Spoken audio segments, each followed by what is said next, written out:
and stuff like that. Grab you some snacks in between. Well, thank you guys for everybody coming out tonight. By show of hands, how many people, is this your first time being here tonight? Oh, yeah. All righty, well, thank you. Let's give those people a round of applause.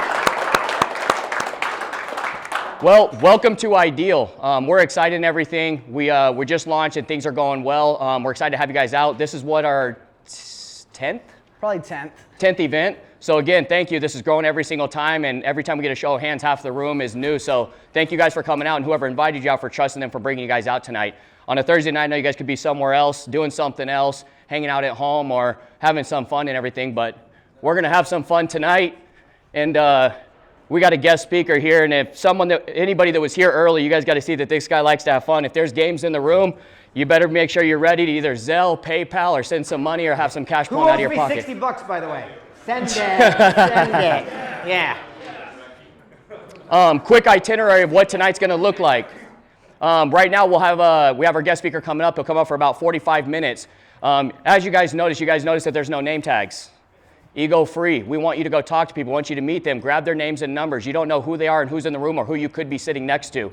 We'll break out for 20 minutes for networking so you guys get to know each other. We'll come back for another 45-minute session, break out for 15, 20 minutes of networking. Last session, open up for opportunity chair, and then we'll cap it out with 45 minutes of networking. You guys see there's a lot of networking. We want to make sure that everybody gets to mix and mingle, talk to each other, grab names and numbers. And really what we're doing with this workshop is we want to bring education to you. We want to bring people's value to you guys too as well, make friends and win together. And you never know who's in the room or someone that you could connect to in the networks that you guys have. And you're going to get to know a lot of people tonight. You're going to get to know what they do, what their ask is, and how you can help them. And all I ask of you guys is any way that you can, piece people together and help people where they're needing help at in their business, in their life, or whatever that looks like. So I'm going to shut up, let Michael come up and introduce the guy up. But thank you guys for all coming out tonight. We're going to have fun and make some friends. All right. Okay, so summer is officially here and this room is packed. So it is going to be hot. Good thing we're all sitting and relaxing. One thing I want to introduce you guys to is the definition of ideal first. So ideal, if you guys look it up, it means existing only in the imagination, desirable or perfect, but not likely to become a reality. So think about for a moment, what does your ideal life look like, right? What does your ideal lifestyle look like? Your ideal relationship, your ideal business? It's most likely not going to happen, right? It's perfect. It's something you desire. But the reason why it's unlikely to happen is because there's things that you have to do to grow as a person in order to achieve your ideal life or live your ideal life. So a good part of tonight is we're going to have Reid, our guest speaker for tonight. This individual, he's been featured in over 150 books. Just phenomenal, dude. Not only that, but dyslexic, which I bring that out on purpose. Illiterate, someone who started his career that couldn't read or write, being able to be a bestseller, right? Be involved in 150 different projects. Phenomenal individual. The stories he's going to share tonight, the lessons he's going to share tonight is going to lead up, if you really pay attention to the lessons and the ones that resonate with you, to go implement them immediately into your life after tonight. That's how you create your ideal life. See, most people show up to these events, they hear a speaker, they go to networking events, they go to these conferences, they get all this personal development high, and then they go home and back to their original lives, right? So we create this room so that way we could do something different and we can actually take action to go achieving and creating our ideal life. So with that being said, the room is now Reid's. There you go. Hi, everybody. Yay! So I had a great mentor. His name is Charlie Tremendous Jones, and he had a quote. He says that you are the same today as will be in 5 years except for two things: the people we meet and the books we read. It's who we hang out with. It's what we put in our head that determines our character as a person. In high school, if you hung around smokers, you're a smoker. If you hung around jocks, you're a jock. Same thing applies today. If we hang around people that complain, gripe, moan, that becomes a conversation that plays in our head. But if we hang around people that are positive and solution searching, then that too will be the conversation. So through the little time we're going to have together tonight, I'm going to share some amazing books you might want to have in your own success library, but also some amazing people I've met along my quest. And one person happens to be in the room today, so I'm going to give him a little bit of the floor. Nick Lowry is an NFL legend. When he retired, he was the #1, get this, the #1 highest scoring football player in the history of the world.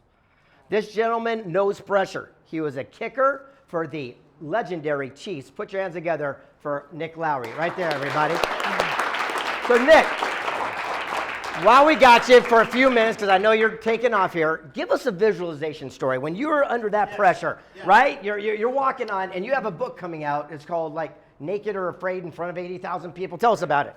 First of all, that ideal thing is, whoever wrote that it's not likely to happen, it didn't happen for them. Right? I mean, I think that is possible, but it obviously is not an easy thing. So I'm just going to speak for a couple minutes. Thank you. Okay. Awesome. First of all, very impressive group of people here. And it starts with this guy. I mean, just when you meet people that say something and follow through, it is so gratifying, isn't it? When they always do and they have a huge heart. So this guy is the real deal. Just want to share that. So visualization. Here's a little tip. I became most accurate kicker in NFL history only after being cut by 8 teams 11 times. And somehow I just kept going and kept getting better dealing with focus. Then I qualified as most accurate kicker in NFL history with my 100th field goal. I was about 76%. I'm not going to be going like this all night, I promise you. Something happened and I figured out how to handle pressure better. So I want to share this with you.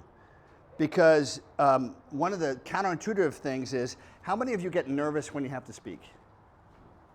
Right? Especially when it's something that really matters to you. So one of the great simple things is, when you're nervous, don't say, I don't want to be nervous. Say, I want to be nervous. I've worked hard for this nervousness. It's amazing how, when you don't have that internal conflict, how much better it is than saying, I don't want to be nervous, when your intuitive subconscious is going, what the fuck? Excuse my language. This is the scariest thing in the world, which did happen to me when I was running on the field sometimes, but I got better at it. So here's a simple thing. Imagine this for what is the analogy for you in aligning your lives, okay? Because the kicker has to focus on the moment, on the ball, but also always on the goalposts. When you're nervous, the goalposts look like tweezers. When you've prepared, you widen them. So this is what I figured out. Don't try to be too perfect. God's given us a brain that can function at 1,000 times the speed of our conscious brain. So when we're nervous, we become what? More self-conscious. So imagine, and I want you to really think about what this means to you, so you'll take it with you, and it'll embed, and you'll go, I want to apply that in the way that Mike and Blake were talking about, in a way that really lasts. So I'm stepping towards the ball. The ball snapped back, caught, put down, spun, and kicked. And by the way, laces out is bullshit. Yeah, you can still make it. Those guys that think that joke from that movie. The laces shouldn't matter. So you have 11 people paid an average of $4.3 million, 22 feet away from you, trying to block your kick. If you focus on that, you're in trouble, right? So what I found is I would simply say 2 things. And this is, for all of you, what is the unique thing that would trigger you to release that and not be too perfect? You will get closer to perfection by saying, I don't have to be perfect. Because you've trained. So I would say it was a right foot kicker, left foot. Left foot meant to be align my left foot right at the target. Align yourself so clearly at the target that nothing else will get in the way. Aligning your values, your emotions, your focus. And then the second word for me was explode. I went from 76% to 77% to 87% in the 90s, when the fields were a lot less beautiful than they are now. And explode meant for me, don't be perfect. Just attack the ball, attack life, be bold. There's a great French phrase, toujours audace. Just fortune favors the bold. Some of you read that. And that was amazing, because the brain then is triggered in all of those subconscious repetitive things, the habits. We're talking about habits here tonight, right?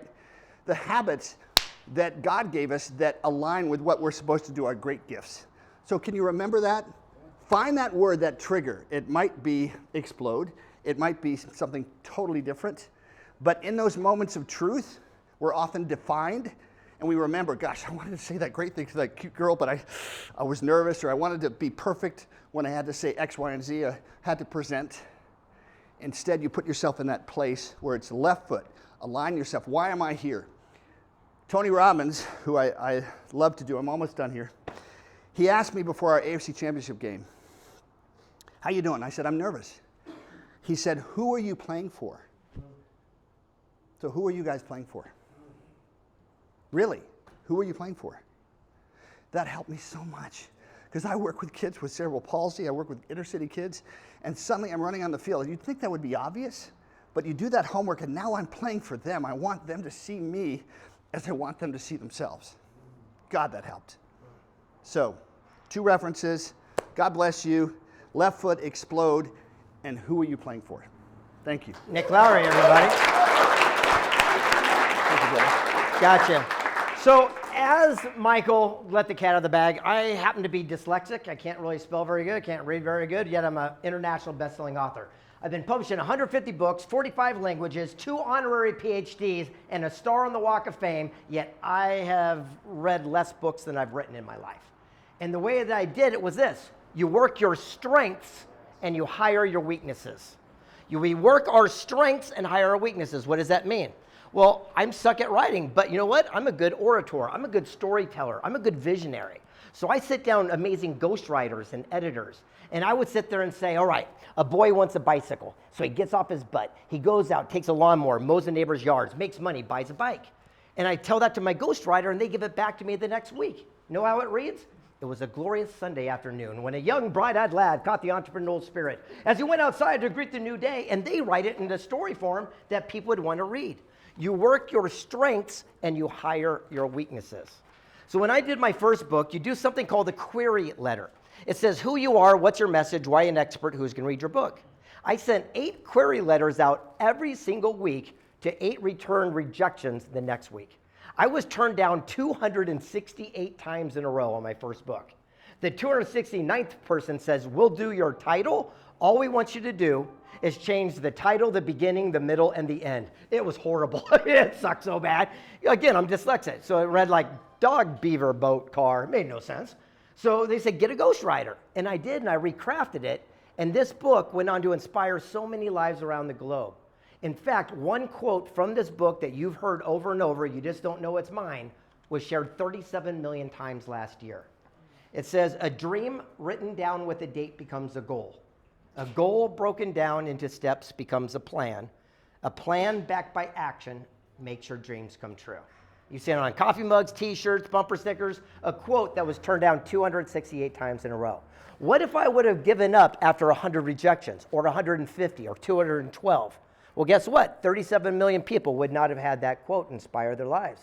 The moral is, never let another person or yourself talk you out of what you know to be true. What does that mean? I didn't hope or wish or believe I'd write a book. I knew I'd do it. I just didn't know how. So I didn't have personal attachment to it. I just wanted to keep going down the road until someone believed in me. Would anyone like a free copy of this book? Now, after this book became a great success, Charlie Tremendous Jones, my mentor, and I did this one. It's called Positive Impact. Would anyone like a copy of this? It was really interesting is how many times have somebody left a positive impact in their life? What they did is they gave us one word of encouragement when other people would rain on our parade, yet that was a little catalyst that maybe got us to where we are today. And I wanted to tell a story about that. This little book is one of my latest bestsellers. It's called Station 42. You can come up and get it, but I'm not going to run all the way back down there. Yeah, okay, there you go, done. And then this one right here is called Tapping the Source. I want somebody that needs the time. Your hand went up, so you're going to get this. This is one of my favorite books, and I'll tell you why. Have you ever met someone not as smart as you, but they have more success than you? Drives you nuts, right? Have you ever met someone who's not as good looking, they have a better looking spouse, you go, how the hell do you do that? Well, what they do is they do something called tapping the source, and it works like this. Do we agree in the airwaves right now there's country music, rap music, and country? Do we agree? And if we took a radio receiver and dialed it into an exact frequency, could we pull it down from the ethers? But if we wanted 100.7 FM, 100.1 will not work. It has to be exact. It's just like Google. So if you ask Google, hey, show me men's shoes, it's going to give you a billion selections. But if I said, Google, show me men's shoes, size 10, color white, within 100 feet of my vicinity, it's going to give me an exact answer. Here's what happens. You dial in the frequency, just like on the radio receiver, by the questions in which we throw out to the universe. And it works like this. Most people say something negative. God, why does this shit always happen to me? This is why, you dumbass, and gives you more of that. When will this go to hell in a handbag? That's Tuesday at 4, right? Those are the questions we ask. But successful people, here's what we ask. How can it get even better than this? What is the solution in the problem that I'm facing that I'm not seeing right now? Who's on my phone that I could open up the speed dial and have a solution to something I'm facing right now? I do something every single day. It's called contact roulette. Everyone's got a cell phone. I open it up to contacts. I go, and I stop, and I send someone a quick little text. And it's always the same, sending you a drive-by hi from Carlsbad, California. That's it. But I do it every single day, 3 of these people. Could you imagine how much business, relationships, dinners, just camaraderie that I've got from doing that? Because most people aren't reaching out. So the first line of suggestion I can give you of tapping the source is to do just that. And when Michael Jackson wrote the movie and the music called Thriller, you guys remember that? I can't do it, right? But you know Thriller, right? When we did Thriller, they said, why did you stay up 3 days straight and wrote every lyric, every line, every musical note for that? And his answer was this: I didn't want Prince to get there first, because he understood the power of tapping the source. This little book here is called The Power of Proximity. You've heard it a million times that we're a reflection of the people we hang around the most, and our income, attitude, and lifestyle is the average of the group. If you hang around winners, you become one too. But the big question is, how do you find new winners? This is the exact answer. Surrounding ourselves in circumstances of people that are always playing up. Now, in your head right now, you're probably thinking, why is it that I give away so many books when I speak? And the truth is, they didn't sell so good. Okay, so now, I know the boys talked about Secret Knock, and we'll talk about it a little bit in a little, but I got a great success story. So years ago, a guy right here from Arizona named Frank Shankwitz came, and he founded a nonprofit. It's called Make-A-Wish Foundation. You might have heard of it. It grants wishes to terminally ill kids.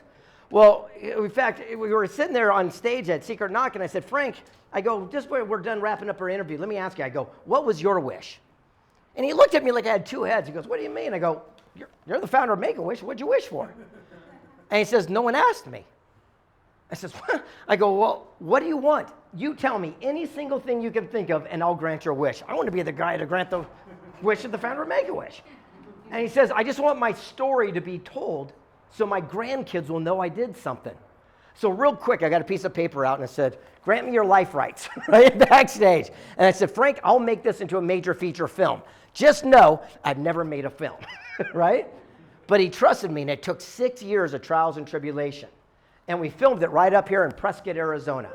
And when it came out, we're on the short list for the Oscars, and it's still trending worldwide today, called Wish Man. And the moral is that everyone can be a hero. You don't need to be a billionaire celebrity to go give a pair of socks to a homeless guy. You don't have to be some type of Instagram influencer to stop a bully from fighting. Everyone can do something that has a ripple effect to impact the lives of others. Would anyone like a free copy of this movie? Now, this little one is kind of personal. It's my son's CD. He's 12 years old. When he was a kid, at 7, he did this CD. It was the #1 album on Amazon.com, believe it or not. He beat out Kanye West for the #1 spoken word album. And what's really cool about this thing is that when he was 7, he would do a mantra before he goes to sleep. And he would say, my name's Colt. I'm happy. I'm powerful. I'm brave. I'm worthy. I'm wise. I help people. And I had a buddy of mine put hip-hop music to it, and it went on to become a phenomenon. He's got his own Instagram. But here's what's really cool about that story, is that I realized from my son of learning these little life lessons, and this is the takeaway that I hope everyone can get from this. I was doing a podcast last year, and the woman asked me a great question. Says, do you give money to your son for allowance to do things he does not like to do around the house? Like mow the lawn, make his bed. I said, absolutely. I go, I want to teach my son the power and respect of money and earning. She goes, stop. That's a shame. You're ruining your child forever. I'm a student. I said, teach me. And she goes, think about it. From the earliest of memory, you're training your child the only way to make money is to do something they don't like. I sat him down and says, Colt, I go, from now on, I'll tell you what, you make those really cool Instagram videos and TikToks. And I go, I got a couple million followers. Why don't you become my, influencer guy? And I said, from now on, in fact, I'll pay you all your allowance to do something that you excel, that you thrive at. And how about you make the bed for living in this mansion, right? And we changed our entire dynamic, our paradigm. So now when he comes up to me and says, hey, the new Jordans are out, how many TikToks do you need? And now all of a sudden he's starting to do what he excels at. And by doing that, the kid is just rocking and rolling. So much so that he's going back to his school and teaching other kids in his own little community to do the same. Where could we be if we stopped changing our attitude from what's the hard thing? We got to grind and strive and do all this stuff to how do we work smart and less hard? This right here is an action guide called Pass It On. If I could recommend one little thing, I'm going to give you this one right here. The whole idea about the law of attraction works like this. We got to think it, we got to feel it, but ultimately we got to get off our ass and take action. We got to do something. Do we agree? Yes. Absolutely. Look, nothing comes to us overnight. We're not going to wake up and have a bicycle at our door. What we do is we have to take action to it. How many times have we had $1 million idea in the shower, and by the time we brush our teeth, it's down the drain, to see it on a billboard 10 years later and go, holy shit, there's my idea. The only difference between you and that person is one person did what? They did something. And the way that we do this and the way we have success, even through our setbacks, is going from failure to failure, loss by loss, without the loss of enthusiasm. That is the key. It's that PMA, positive mental attitude. I got a question. Has anyone here ever heard of this book called Think and Grow Rich? All right. You've heard what? You've heard of the book? Or you want the book? Okay, but you've never heard of this book. Oh, you're going to love this. So in 1908, there was a young aspiring magazine reporter. He was 23 years old. He was a guy named Napoleon Hill. You all never heard of his name before. He gained access to the richest dude of the world, Andrew Carnegie. And was supposed to be a 30-minute interview, turned out to be 3 full days and 3 full nights. At the end of the interview, Carnegie says, I like you, and here's an opportunity. He said, work for me for free for 20 years, and I'll send you on a mission to meet all my friends. You'll pick their brain and write the first ever formula for success. Napoleon Hill reached in his pocket and said, work for free for what? He didn't even have 2 nickels to rub together. And he went to his host and says, Mr. Carnegie, not only will I accept that mission, but rest assured, I promise I'll complete the task. Carnegie says, fine, you got yourself a job. And Hill says, why are they going to talk to me? I'm just a kid. I'm nobody. I'm not connected. He says, don't worry about it. I'll write you a letter of recommendation. When they see it, they know I sent you. Give you all the time you want. Sat down with Edison, Einstein, the Fords, the Rockefellers, and wrote the 20th best-selling book in the history of the world, selling 100 million copies, called Think and Grow Rich. But here's what you don't know. Carnegie was a stickler for action and gave his guests 60 seconds to make up his mind to work for free for 20 years. And when Napoleon Hill said yes, Carnegie pulled out a stopwatch he began in his pocket. There was 31 seconds left. Made a major life-changing decision in 29 seconds. But here's the best part of the story. Carnegie made that same offer to over 250 men before Napoleon Hill. Wow. He was the only person to say yes. Everyone else had a bad case of the one size. That means I'll take action. One side, get the kids out of the house. One side, get the big break. And again, it's the people that take action in the law of attraction. You know what the single biggest thing that holds people's success back is their big butt. Not the one you're sitting on, but the people sit there and say, I'd go do that too. That is the killer of all dreams right there. And we realize that in 1908, when Napoleon Hill was gifted this opportunity, he did something and he acted upon it. And he went and met these amazing people. Fast forward 100 years exactly to the date, the Napoleon Hill family that survived, the great-grandkids, and the foundation that bared his name, wrote the same type letter that Carnegie got and gave to Hill, and they gave it to me. And basically, I got a Willy Wonka ticket to meet any human alive. And so my full-time job, being a dyslexic guy who can't spell, is I travel the world to meet the most powerful and influential people and tell their stories in books and film. The first book they asked me to do is this one. It's called 3 Feet from Gold. 3 Feet from Gold. Now, I'm going to tell you a little story, 3 Feet from Gold. It's a story about a guy named R.U. Darby. He gets gold fever, and he goes out west. And he starts digging in a little thing. I'm going to see if I can hold it up here. There you go. And he starts digging in a couple holes and finds some gold. And he got excited. He hid it and buried it because he didn't want anyone to find it. He went back home and he told his family and friends. He said, you're not going to believe what I found. They chipped in money by 10 grand to buy equipment to pull it out by the ore cart. The first cart came out of the ground. Sure enough, it's filled with gold. Woohoo, he's rich, right? They kept digging, but then the gold ran out. They kept digging. There was no more gold. Defeated, this Darby guy walks out of the mine and says, I quit, and sees a junk man walking by. He says, hey, buddy. He says, give me $200. I'll sell you the mine, the deed, the equipment.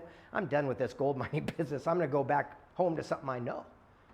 Well, the junk man surveying the equipment was worth 10 grand, said, here's $200 real quick to buy the deed and all the equipment because he realized the gold mine that he just discovered. Darby goes home defeated, a quitter. Well, the junk man goes to an engineer and says, what happened? This guy hit gold and ran out. And the engineer laughed. He says, that's mining 101. Everyone knows that gold runs in a straight line. It's called a gold vein. What Darby did is he came in one side, hit gold, and popped back into dirt. He says, go back to where they discovered treasure, go 90 degrees, just 3 feet the opposite way, and you'll tap back into the vein. Not only did the junk man pull millions upon millions of dollars out, but that's what fills Fort Knox today. And the moral is, how many times have we or someone we know quit one class short from a degree, or sales, or marketing, or marriage? It's easy to quit, but it's the people that persevere and go that extra 3 feet, they're the ones that we tell the stories about. Ask Nick Lowry. How much does 3 feet matter in a game of football? That's the difference between winning a Super Bowl or talking about I almost did. The fact of the matter is, right now, we have something, like Les Brown says, greatness inside of us. But sometimes we're afraid to share it with the world. When Napoleon Hill wrote Think and Grow Rich, the biggest chapter, people don't know this, was called The Six Ghosts of Fear. He focused on fear. And the fears he talked about were back in the old days. Remember, it was 100 years ago. He said the biggest fears were the fear of the loss of love of someone, the fear of old age, the fear of death. Well, I believe the modern fears of today are this. It's the fear of the unknown. We can handle yes, we can handle no. It's that maybe that drives us nuts. Remember COVID? We can handle yes, we can handle no. It's that maybe. Number 2 is the fear of pain. We will do anything to avoid pain. If you don't believe me, read the side effects for those drugs they put out in the commercials with anal leakage. You'll do anything to stop pain, right? But the number 1 fear of modern time is this. It's the fear of criticism and judgment. How horrible is that? It's the fear of judgment. We are so worried about what people think. And if you don't believe me, imagine you're walking down the street in Nebraska. I've never been in Nebraska. I trip on a curb. The first thing I'm going to do is look up to see who saw me. I don't even know any of these people. But that's what we do. There's a bumper sticker that says, what would you do if you couldn't fail? What if we threw that away and replaced it to, what would you do the moment you stopped giving a shit what people thought? Would you start that business? Would you ask that person out for a date? What would you do? And here's the big news flash. No one is thinking about you. They're dealing with their own life's demons. The best time to take action is the exact moment it strikes you. Because again, it is the action in the law of attraction. And when I was doing this book, one of the favorite people I interviewed, it was really phenomenal. I sat down, I don't know if you guys ever watched a Big Bang Theory where Sheldon was trying to figure out string theory. Well, I got to sit down with John Schwartz, who invented string theory. And I said, what do successful people do different than others? Here's his answer. He said, successful people seek counsel and failures listen to opinion. I'm going to say again, successful people seek counsel and failures listen to opinion. What's the difference?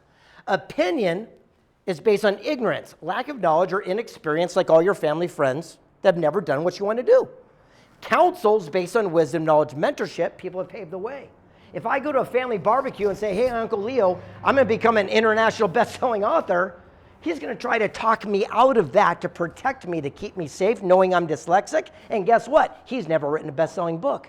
But if I go to Mark Victor Hansen, who wrote Chicken Soup for the Soul and sold 1 billion copies, he's going to say, Greg, sit down. Here's what you need to know. And give me counsel based on wisdom, knowledge, mentorship.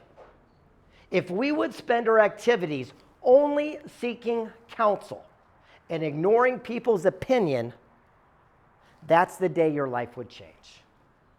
But unfortunately, many times we'll open up an Instagram meme and see some kid leaning in front of a Lamborghini and not understand that he's just leaning against a Lamborghini. Go talk to Mr. Lamborghini.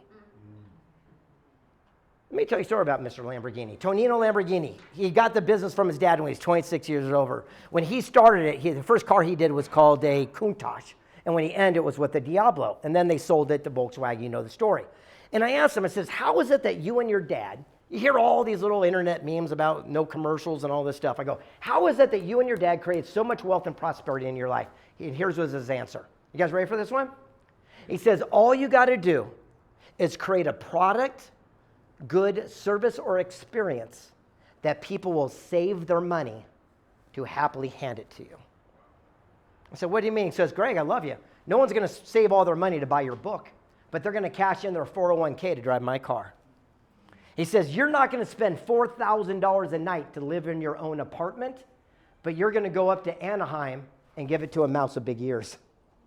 He says, if you can create a product, good, service, or experience that people save their money to hand to you, you'll never run out of cash. And along this quest, I got to meet these amazing people. Who here would have gone with me to meet all these people? No, you wouldn't. I invited 360 people. No one ever showed. No one ever showed. No one came with me on any of these journeys. Isn't that crazy? Nobody ever showed up. I show up when I speak. I know, it's kind of crazy. Well, there's one gentleman named Bob Proctor. You guys ever heard of this guy? So Bob and I wrote a book called Think and Grow Rich, Thoughts Are Things. You guys know he carried Think and Grow Rich with him everywhere. And he was a mentor of mine, so I wanted to honor him. So before he passed away, I was doing a book called Thoughts Are Things, and I asked him to co-author with me so his name officially would go on the Think and Grow Rich title, which it did. And we sold gadillions of copies worldwide. But here's what we discovered. We thought for sure we had the answer before we started. Thoughts are things. You think it magically appears. Bullshit. If thoughts were things, I'd be a slice of pizza right now. I'm hungry. But when we're done, and I ask the Uber driver to drive me by the pizza place, my thoughts become reality by what? The actions in which we take. That's what it comes down to. It's interesting. It's been said scientifically, we have 64,000 thoughts a day. Unfortunately, most of them are called ants, automatic negative thoughts. They're the reptilian part of your brain to protect you, to keep you safe, so if you walked out of a cave, a dinosaur wouldn't eat you. Well, if we have 64,000 thoughts a day, and most of them are negative, everything should be pure chaos in your life, but it's not. You know why? It's only the thoughts in which you took action upon become your truth. Thinking about being rich, like in Think and Grow Rich, doesn't make you rich. Acting upon your thoughts towards the necessary actions and outcomes makes you rich. Most people that come up to me and say, I want a Lamborghini, and I say, no, you don't, because you don't have one. You're not willing to do what's necessary to have the outcome in what you desire. The people that can tell me, they say, I can tell, show me your friends, I'll tell you your life. Bullshit. Show me where you're at, I'll show you exactly what's going in your brain. Because those are the actions that got you to where you want to be. And understand this, the actions that got us to where we want to be can be turned around at any time at 160 or 180 and take us the other direction. The big question is, are we willing to do those necessary actions? Are we willing to do it? Someone came up to me the other day and said, will you be my mentor? And I pulled up a glass, a mirror, and said, here you go. And go, what's that? I go, that's your mirror. I go, I don't know you. I don't know what's in your brain. No matter what I tell you to do means anything. Only you know what you need to do, but more importantly, you know what you're willing to do. It's called The Mirror Mentor. I should write that book, right? By the way, there's a book that was written in a movie years ago. It's my favorite all-time book. If you ever get a chance to go see it, it's called The Ultimate Gift. And it's written by a guy named Jim Stovall. And he and I together did this book last year. I'll kiss it so you think it's a sex book. Would anyone like a copy of this book? All right, there you go. This is a damn good book right here. But along this quest and along this journey of meeting these amazing people, folks always ask me, like, what's one of your favorite interviews? And I'll give it to you because I didn't see it coming. It was from a wordsmith and a poet and a philosopher, the boxing legend Evander Holyfield. You know that guy? And I said, how did you win more heavyweight championships than anyone in history? And here's his answer. He said, I have a higher standard. He said, in sports, I showed up early, I left late, I invented exercises, I had a higher standard, and I won more championships. He said, but didn't it hurt being in a fight? He says, yeah, it hurts, but when you're in a fight, you don't focus on the pain. You don't focus on the blows. As soon as you focus on the pain, you end up on your ass knocked out. But that's what people do outside the ring. They focus on gas prices, war, COVID, economy, and then they wonder why they never become a champion. He pulled me in tight, this Adonis of a man, missing half an ear bitten off by Tyson. He says, you know what the funny thing is? He says, when you do win the championship, he says, everyone comes to their feet and they chant your name. They raise your hand in victory, and the guy puts a big shiny belt around your waist. He says, at that moment, and at that second, you don't even feel one of the punches you took along the journey. But the guy in the losing locker room has every bruise, every excuse for the rest of their life, wishing they had a higher standard. Meeting all these amazing human beings, I'm telling you, there's story after story, but this one was right down the street. Okay, you come on down, I'll give this one to you. So in Napoleon Hill, before he passed away, before he died in 1970, this was his final book he was going to do. It's called Success and Something Greater. He never got a chance to do it, so Sharon Lecter and I got a chance to do it. And we interviewed amazing human beings, from the founder of Barefoot Wines, the Pictionary, Ugg Boots, you name it. But one story resonated. I'm going to share it with you. I've got a calling to share it. There's this gentleman named Fred. I'm going to call this guy Fred. When we're at Sharon Lecter's mansion over here in Paradise Valley, we're having a little mastermind group, and there's this older gentleman. He looked like he was seasoned. He's been around the block, had one of these fancy jackets, leather patches on the elbows. And I went up to him and I said, hey, excuse me. I go, you look like a success guy. I go, what's your claim to fame? And he goes, well, the greatest thing I ever did is I invented something called a jet ski. It's a sit-down little motorcycle you ride around the water. I go, yeah, I know what it is. I go, man, you must be proud. He goes, the greatest thing I ever did. He turned around and started talking to someone. I go, hey, Fred. He goes, yeah. And I go, man, you must be rich. He goes, nah, not really. He goes, I sold the patent for $75,000. And he turned around and talked to someone. Hey, Fred. Turned around and says, yeah. And he goes, that's got to kill you. That's got to eat you alive. He goes, why? I go, it's 75 grand. It's $1 billion brand. You ever heard of Ski-Doo? He goes, yeah. He goes, every time I'm on the freeway and I see one pull behind a Jeep, I go, there's my idea. And he went around to talk to someone else. I said, hey, Fred. And he turned around and says, what? I said, how can you have that mental attitude when you could have made so much more money? And he looked at me deadpan. He says, you don't understand. He says, at that time and that moment of my life, that $75,000 was like winning the lottery. He says, I was about to lose our home that's been in our family namesake for generations. I got the mortgage caught up. He goes, I felt like king of the world. He goes, my employees weren't paid for a while. I got them caught up at wed. They got to sleep at night too. And he goes, for the first time, enjoyed something called peace of mind. And I had free time. I went through the attic and started playing around, and I found these little metal die-cast cars I played with as a child. A buddy of mine's a NASCAR driver, so I put his number on the side and I gifted it to him. He goes, he loved it so much so that other drivers came to me and said, can you do one for me as well? And he says, I started doing them for all the drivers until NASCAR came to me directly and says, hey man, can we buy the patent from you directly for the whole idea for $151 million? And he says, as a business person and as an entrepreneur, sometimes we need to do a deal in order to get us through to do a bigger deal. From there, I got to sit down with a guy named Marty Cooper. Now, Marty Cooper invented something you might have seen before. It's one of these things. It's called a cell phone. You guys ever seen a cell phone? I saw him on 60 Minutes. 3 days later, I'm in his office. And I asked him a question because I was working on a book called Stickability, The Power to Persevere. And it says, what does stickability mean to you? And here's his answer. He said, stickability has to be parallel with another word called flexibility. He says, if you're not willing to adapt and adjust, you'll get stuck. And he told a story about a spider monkey in the rainforest. He said, a spider monkey so quick and nimble, you can't catch it. You can't harpoon it. It's too wiry. One hunter figured it out. He took a heavy log, drilled a tiny hole, dropped a peanut, and left it at the base of the jungle. The monkey would smell the nut, come down from the treetop, reach his hand in, grab a hold of the nut, and his fist becomes so big he can't pull it out and become anchored to the log. Now, all he's got to do is let go, but he holds on with dear life, thinking that nut is nutrition. It's saving him. The hunter comes by an hour later, captures the elusive spider monkey. The moral is, are you holding on to your own nut right now?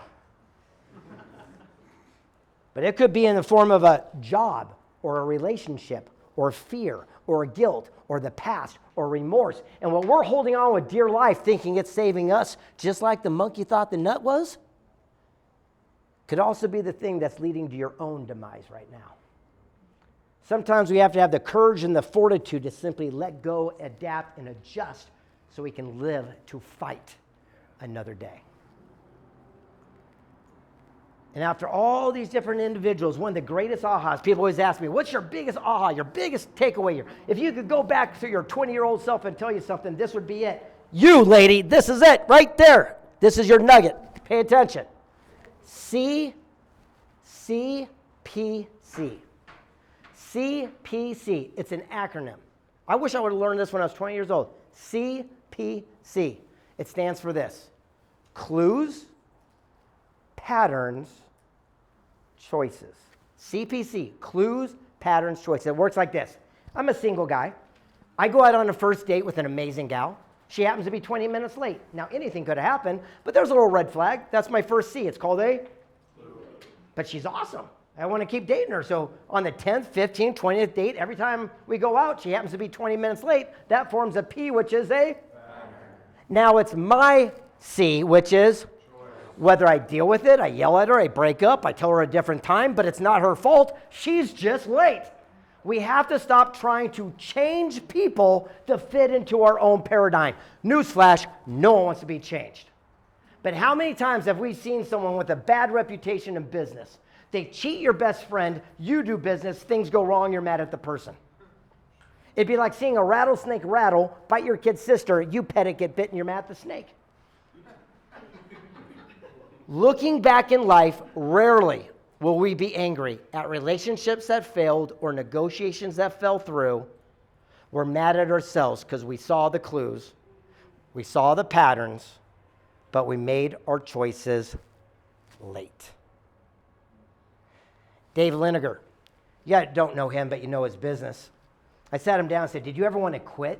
I said, oh man, in 1970, I got into real estate, it was brutal. He says, interest rates were 24%, I didn't know what to do, all the investment money ran out. He says, for 2 years, every phone call that came in was from the bill collector. When the phone would ring, I'd run across the hall and I'd pick it up so my poor receptionist wasn't put in the middle. He goes, the third year, they threw me in jail. They called me a fraud and a liar. I said, what'd you do? He says, well, I took my attitude from trying to prove everyone else wrong to something more important, just prove myself right. He says, I knew I wasn't what they were making me out to be. So I had the courage to pick up the phone, and I called people before they could call me to collect. And I said, I'll be honest with you. There is no more money. I don't have $50,000 I owe you, but I do have $50. And I'll send it to you with a promise today that I won't quit. He says, don't give up on me. I won't give up on my dream. He says, look, I called every bill collector every month until the fourth year, someone finally believed in me and bought the first franchise called Remax Real Estate. He goes, I am nothing. But how many people's lives were changed because I didn't quit? And how do we know someone sitting in this room isn't about to give up on their own dream? Because Visa called them this morning. I believe truly that you're here for a reason.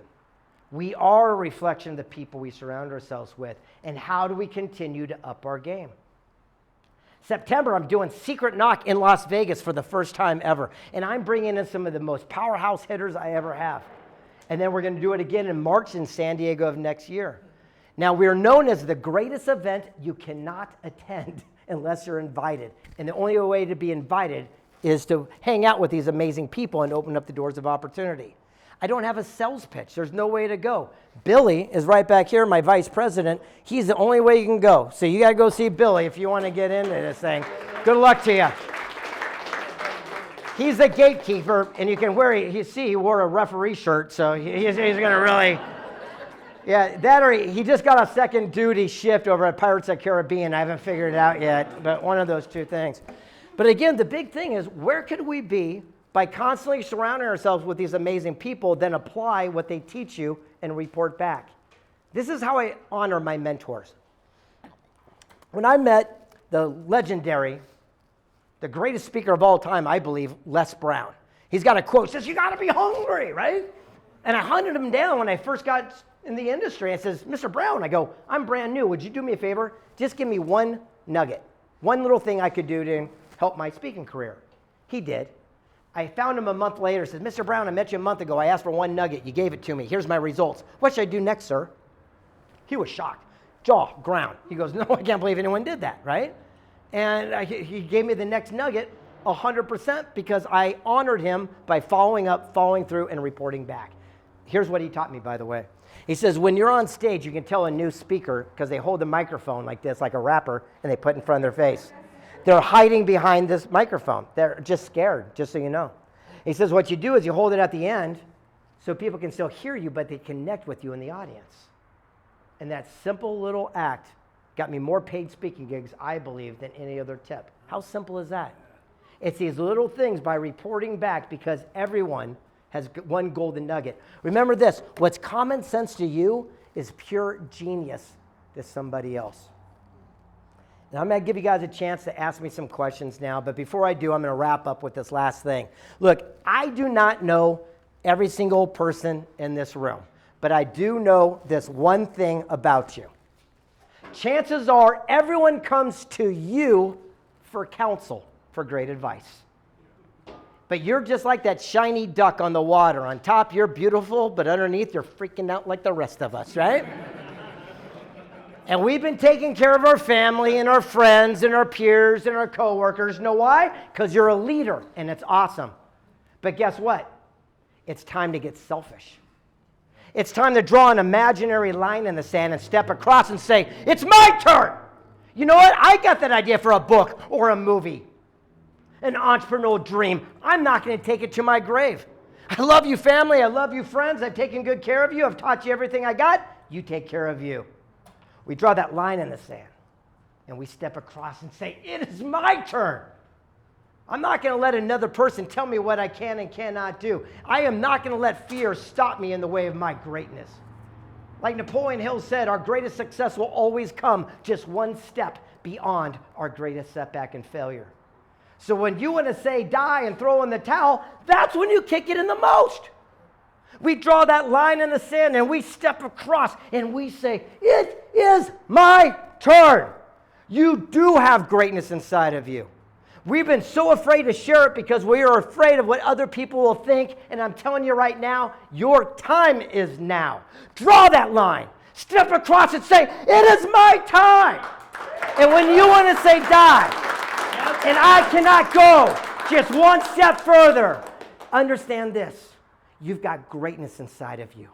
Never give up and never surrender because you too could be just 3 feet from gold.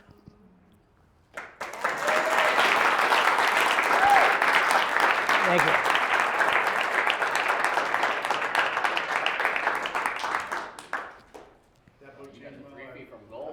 There you go, the good one right there, baby. All right, so this is a chance. Would anyone like to ask me any questions? Yes. All right, I put on private events like dinners for men to help them get around other men doing like this. What's one nugget you can give to me that I can follow up with you on? First of all, that's very admirable. So one of the Bibles of my life right now is Dr. Robert Glover's, I don't know if you ever saw No More Mr. Nice Guy, but back in the day, our great-grandfathers, they grew up on farms, and men were raised by men, women were raised by women. And what happened is our grandparents grew up in suburbia for the first time where everyone was put together, and that's where the divorce rate went to 50%. And what happened is that most men of this generation, what he's saying, we were raised by single mothers and single female school teachers. And we were taught until a woman was happy, we could not have happiness into our lives. So much so they made mantras. A happy wife is? And it was almost making second-class citizens. And what happened is this book came out called No More Mr. Nice Guy. It's not about being an asshole. It's about drawing boundaries and gaining your masculinity back. I'll give you an example. I'm going on a date tomorrow night with an amazing woman. And said, I'd love to take you out 6 p.m. on Friday. May I do so? She said, yes. And I said, great. Now, the only next questions is, shall I send you a car, and will you please wear a black dress that makes you look so pretty? And the chance of her going like, what, right? Because there was clarity, like boundaries, set intention, and all of a sudden was started asking in that masculine self. And I realized that men don't hang out with other men unless you're a policeman, a fireman, or in the military. So I started doing these events every 2 or 3 months at my house called Men's Group, where people come together, or a fellowship where everyone can just be themselves. So I give you a lot of honor and a commitment. My suggestion to you would be is to read No More Mr. Nice Guy and really make that the Bible, because it is really, really powerful. And Way of the Superior Man. It's just phenomenal, just so you know. Do you guys ever feel that way, by the way? It's like kind of like, what do you want for dinner? I don't know. What do you want for dinner? I don't know what you want for dinner. I want for dinner, right? Compared to, hey, I made dinner reservations Tuesday at 7 over at Luigi's. Kind of cool, right? It's just that simple little stuff. And you might agree or disagree, but this is just the way that we're finding today's civilization is missing a little bit. Any other question? Yes? So I'm a pure entrepreneur for the group, and I have I like your haircut. all is beautiful. I have a lot of opportunities in front of me. I'm creating a bunch of different things, but I'm surrounded by my entire family, and Pat knows my story. My entire family, wife, parents, in-laws, you have to have a career. I'm a year-old son. I know the opportunities in front of me, but everyone around me that I can't separate myself from my family. Yep. Are not on board with giving your all. Like, I'm ready to live in a truck to go where I want to go, and I would do that. My wife and I had a conversation the other evening at dinner when I was like, "Hey, listen, I'm gonna quit. I'm gonna make a medical sales rep. For those of you who know, I make good money. I hate it. I hate talking to doctors." What's the question? The question is, what advice would you give me surrounded myself with all these people that I cannot separate from? Okay, I'm gonna give you 2. One, I don't share my hopes, dreams, goals with my friends and my family because they can't understand it, and it's disrespectful to them. Because it almost, again, it's that crab theory where they want to pull you back because it's that opinion rather than counsel. Door number 2, I surround myself with people I have respect for, not people I have influence over to tell my hopes and dreams because they can give me my feedback. And door number 3, one of the greatest interviews I ever did with a gentleman, he did something called a promissory note. And here's the deal what he did with his family. He said, here's a promissory note, and here's my promise. Give me 1 year, 12 months from today, from this date to this date. If you promise to support me, I'm going to go all in this line of business. And on this date, if it doesn't happen, I promise I'll get a job, and I'll never go back again. But all I'm asking for during this time, you have to support me. You cannot discourage me, and we'll have a buzzword. As soon as you say it, I say it as a trigger and it puts you back. And if you give me that, I'll give you that in exchange. They did it, changed his life forever. There it is. And by the way, has anyone here ever wanted success for other people, your friends and family, more than they want for themselves? Have we ever tried to pull people up and they just didn't get it? Just recently, I was watching an interview, and I put it in my latest book called Personal Development. By the way, I hit #1 bestseller yesterday.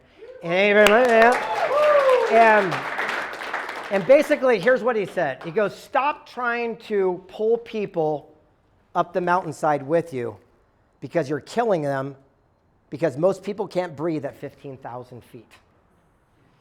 He says, take them up the side of the mountain until you hit a plateau where they stop breathing, and let them rest and acclimate while you continue your quest.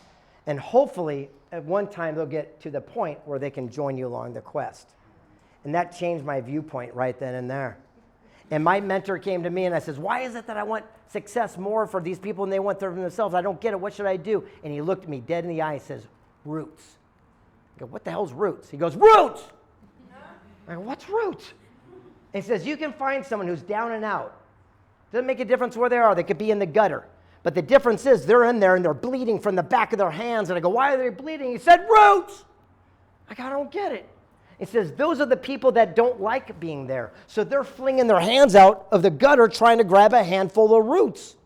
He says, if you can find the select group that are willing to bleed and yell encouraging words and tell them where to grab the next set, eventually they'll pull themselves out of that situation and then also be armed with the information and experience to teach others to do the same. He said, stop trying to fix people. Just look for the people that are willing to bleed. Another question? Yes. So, as someone who's also aspiring to be an author, what advice would you give to somebody who's starting the journey but not a ghostwriter? Because I know that's your advice. Yeah. Well, only because that works for me. If you are a writer, that's awesome. Most people come to me and say, I've been thinking about writing a book for 10 years. I haven't done it. So then I say, well, don't get a ghostwriter, and they'll take the information out of your head. But you start with the chapter of titles. That's it. Chapter of titles. So what it is, and remember, what's common sense to you is genius to somebody else. And it's hard for us to get out of our own way. I'll give you an example. Again, my son's 12 years old. He is a beast on this game called Fortnite. He's just a monster, right? And there's kids that pay him $20 to sit in a chair right next to him and watch him play this game because they teach him all the tricks and the little things. So what's common sense to him is genius to someone else. So the whole idea is you got to find out what your common sense, what your genius is, and those become your chapter titles and reverse engineer. Yes. You're good. You got time. Okay. Any other? Yes. So you mentioned that you have dyslexia. When you were younger, Okay, why did they make the word dyslexia the hardest word to spell for dyslexics? Yes. How would you describe your self-confidence when you were younger compared to your peers, given that type of learning disability? And how did it evolve? What type of events maybe happened? Yeah, I embraced it. So I'm not one of those guys that ran from it, and I tell everyone. So I think one of the things we live in fear, again, of judgment and things, but once it's out there, I don't have to live in that fear. Again, if I got a big old pimple on my nose and I go out on a date, first thing I'm going to do is say, Mount Kilimanjaro, get it out of the way. I don't have to worry about hiding it, right? So it's done. My mentor wrote a book called Illuminate. Back in Disney, they had these dancing bears, and a song says, you've got to accentuate the positive and eliminate the negative. He said, that's wrong. He said, accentuate the positive and illuminate the negative. As soon as you put a spotlight on it, you immediately get rid of it. Years ago, I had a book come out, and I had all these positive reviews, and one guy wrote a 1-star, said, it sucks. And I went, oh my God, everyone's going to see this thing. What do I do? And I called my mentor, Dave Corbin. I said, what do I do? He says, illuminate it. So I wrote an email out to 37,000 people on my email list, said, hey, everyone, my book is out. Everyone loves it. This guy says it sucks. And I put the link to Amazon. Guess what? It became a bestseller just by illuminating. That's the craziest thing. The most people are afraid of being your true, authentic self. And that's what people are waiting to connect with the most. That's the funniest thing. What we're holding hostage and hiding is what people really want to see. It's the strangest thing in the world. Yes. Question? You mentioned negative self-talk. Yes. High performers I've researched, we actually think maybe 90,000 times a day, and 85% of those are negative. Yeah. More. What are some things that you could recommend? Okay, what do you do when the negative stuff comes in? So I came up with another acronym. It's called an APE. What's bigger than an ant is an APE. Automatic Positive Experience. So for me, it's a song by Billy Joel, okay? Slow down, you crazy child. That's in my head, right? So if I'm driving down the road and someone cuts me off, first thing I go, you mother, slow down, you crazy child. And it takes years, trust me, to do it because there's a lot of road rage before I live in San Diego, right? So you go through these different things, but what I did is I realized I made a little picture in my head, and I go, this ape is standing over an anthill, and as they're popping up, he's just going like this and stomping those things. But guess what? If you let those ants overtake the ape, it'll take down the biggest of beasts. So the whole idea for myself is I got trained quicker and quicker to catch them as fast as I could to help me through. That's my answer. Yes. Any other questions? One or two more. Really? We're good. Yeah. I don't have a question, but I do have a comment. Yes. I started my business back in 2016, and it was that story, 3 Feet from Gold, that always kept me from quitting. Oh, good for It you. was like every single time, because I read Think and Grow Rich like 100 times, but it was funny, it was that story, because it was like, man, there's days where you just want to jump out of a window, and it was always, what if you're just 3 feet from gold? That's right. So I just want to say that that is just one of the most remarkable stories that always stuck with me for me to know. Wonderful. That's great. Yes. How did you get to meet all those people that you said 267 people wanted to go with you? How did you end up making the connections on such an amazing? Well, again, back in the day, so Napoleon Hill was given a letter of introduction by Carnegie, and 100 years later, the Napoleon Hill Foundation wrote me an introduction letter. And so basically I had a Willy Wonka ticket. And so what happened is I go meet one person and they say, hey, you know who else you got to meet? Is go see this person. One of my favorite ones was a guy named Truett Cathy. He started a company called Chick-fil-A Restaurants. And I said, how is it, you're a billionaire? And I go, I'd like to be a billionaire. And he said, that's easy. He goes, stop planning. I go, what? He goes, last year you had a lot of plans. I go, yeah. He goes, how did that work out for you?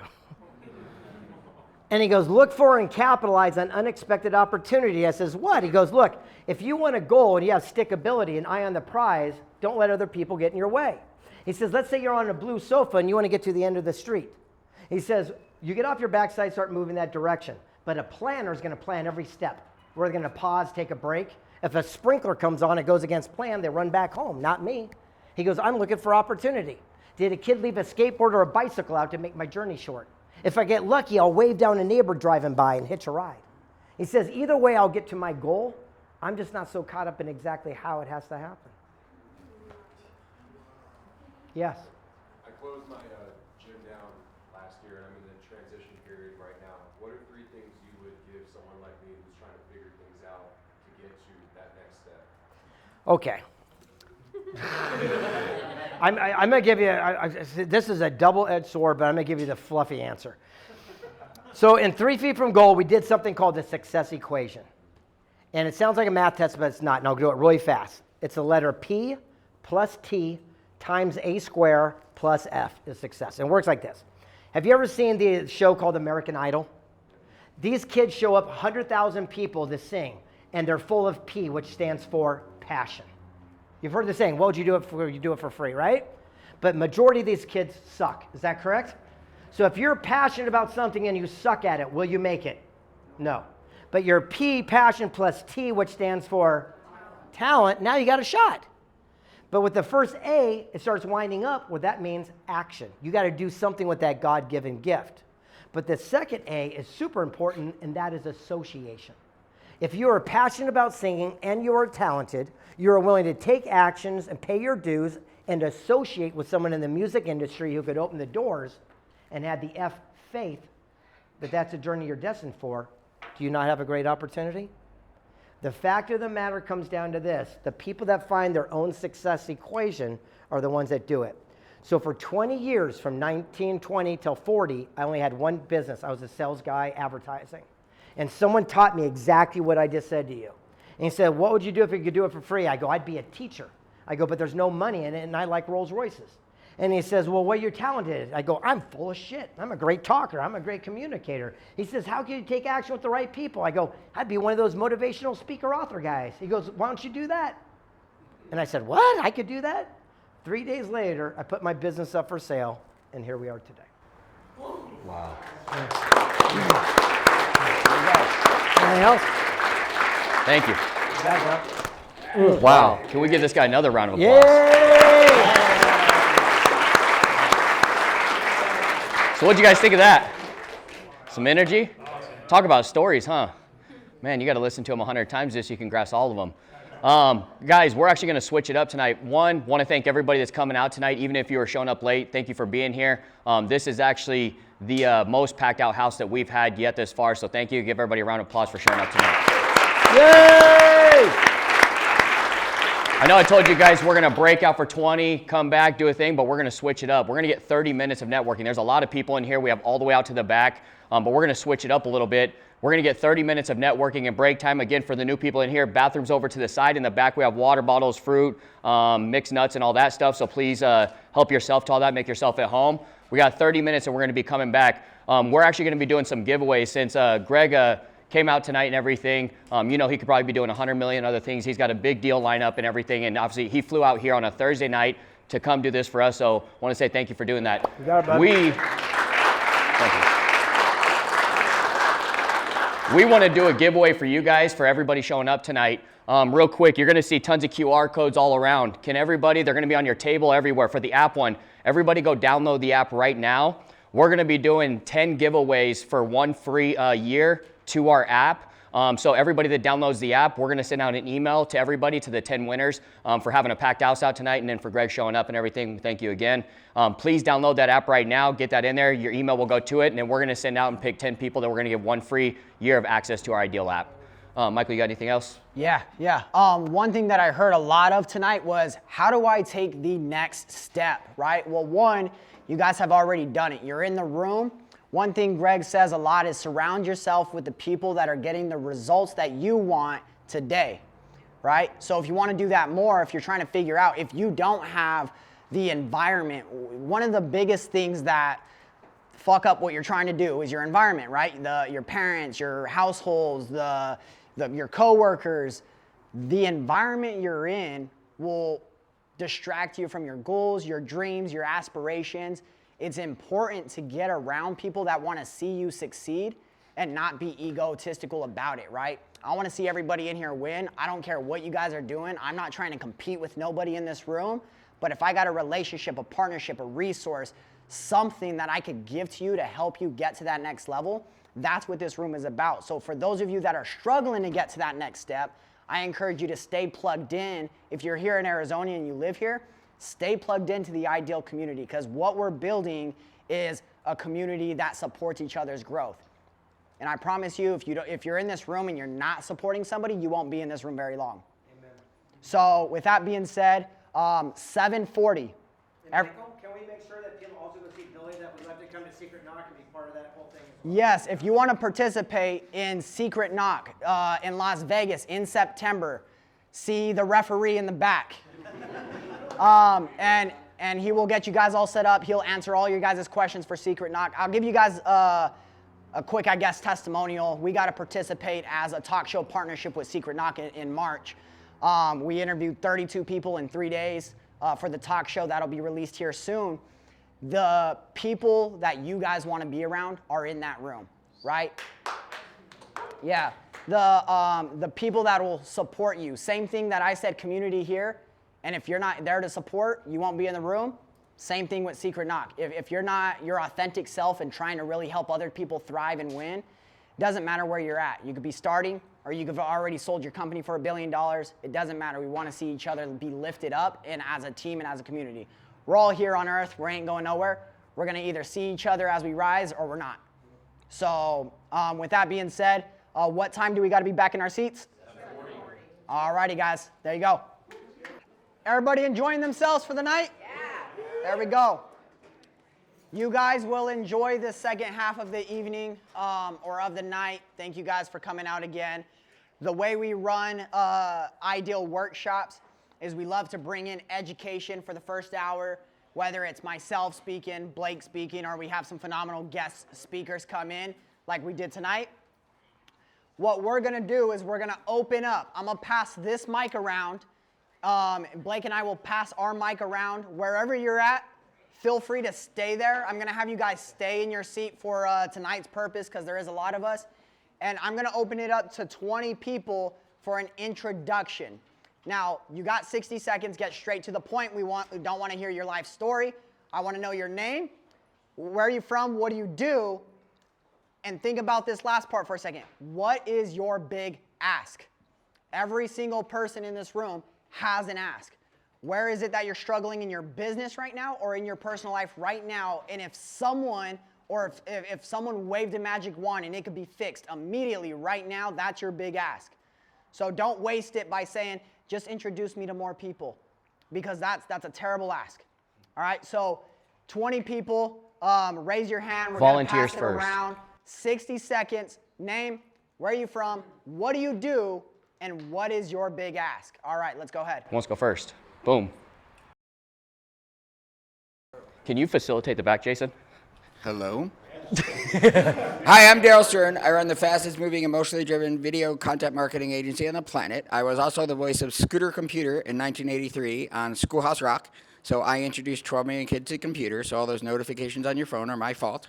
I'm looking to meet people that own local brick and mortar businesses here in Arizona, because I've just moved here 4 years ago. I don't know you guys very well, and I want to blow it up and make that business #1 in the state. Thank you.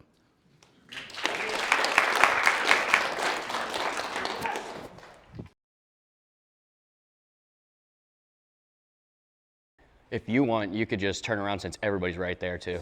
Okay. Hi, guys. My name is Hannah, and I am a health and wellness coach. I work a lot with nonprofits in the mental health and recovery space. We take programming into treatment centers. My goals for the second, third, and fourth quarter of 2024 are to transition the in-person coaching format into more of a digital offering and format that I can sell online infinite amount of times and be able to reach the world rather than just the local room that I'm in. My big ask is probably to speak with you, sir. I'm looking for somebody who can help me strategize and execute on video marketing and putting content together in containers and packaging. So thank you very much. If you guys want to learn more about me, you can find me on Growing Younger on Instagram, grow.ing.younger, and Tinka Hontus. I also sing and record music. We'll talk about that later. If you guys are free, tomorrow night we have a free event. Feel free to grab a flyer. Go ahead. What's good, y'all? My name's Will Preble. I'm from Minneapolis, moved down to Arizona a few months ago. I run a growth and innovation studio called Ascendance. We leverage AI strategy and development to help brands and leaders unlock their potential. So we want to help you grow exponentially with AI and position yourselves for the next few years of what's coming. My big ask would be just any business owner or leader in a business who is looking for a strategic technology partner, who wants to build any kind of application, or is just looking to learn how AI could help you grow and scale, that would be amazing. Thank you.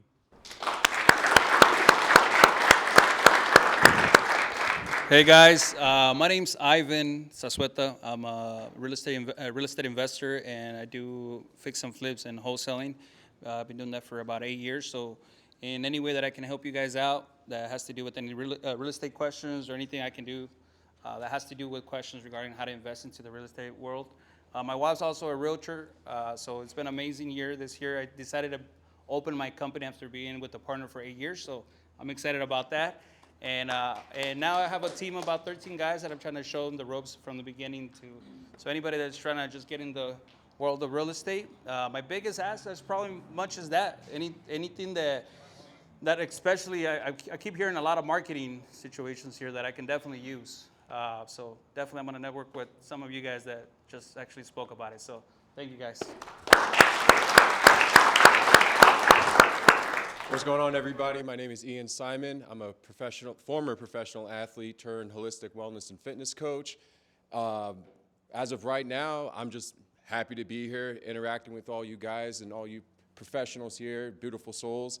My big ask, I actually do a breathwork practice called Breathwork with Beats, where we essentially just go outside. I play EDM, trap music, sound healing, and I would invite all of you to come to my event. It's 8:30 Saturday morning at the Scottsdale Civic Center. So if you're someone who's stressed out, want to reclaim their body, mind, and soul, and just be around a group of people who just want to have a good time, I invite you all to come, completely free. We're all entrepreneurs. I know we got, a lot of things we got to take care of. We, stressed out sometimes, but let's all do this together. Let's all be leaders, and let's all grow. Thank you.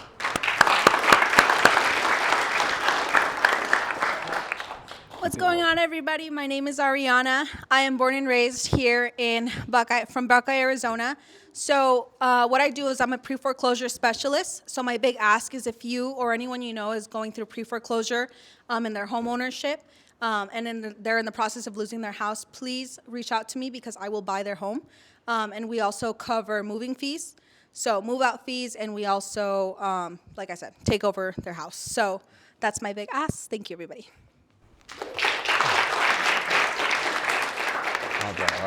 Okie dokie. I am Deanna Farrar. Nice to meet you guys. Next week, I open my company for a website and mobile app development company. So my big ask is if you feel like you would like to connect or you want to expand your network and meet some great people, that's what I'm doing right now is expanding my network. So please come up, say hi, and let's get introduced.